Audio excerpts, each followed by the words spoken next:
premier guide avait plusieurs vocations. Le premier, c'était d'explorer auprès d'experts médicaux, des médecins, des professeurs de médecine, les différentes pathologies pour qu'on connaisse mieux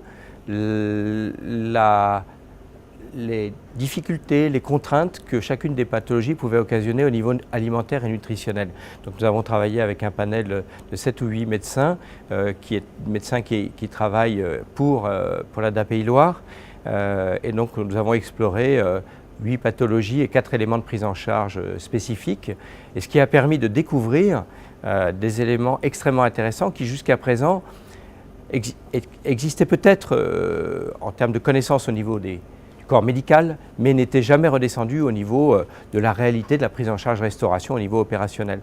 C'est-à-dire qu'on a, avec ces médecins et le groupe de travail 3S, décrypté et rendu accessible à tous des éléments essentiels de la pathologie qui avaient un impact fort sur la façon de s'alimenter. La collaboration entre professionnels éducatifs et certains médecins de la DAPI a fait qu'on s'est orienté vers le choix de faire des fiches par pathologie.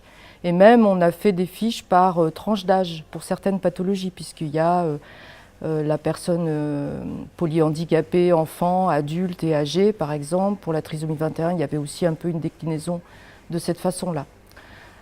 On se rend compte que les problématiques sont assez transversales en fait, avec quand même par pathologie des accents particuliers sur tel ou tel problème. Avec d'autres professionnels de santé, j'ai participé à l'élaboration de fiches techniques à destination des professionnels, des parents, pour les guider dans la prise en charge ayant trait à la nutrition de leurs enfants ou des usagers.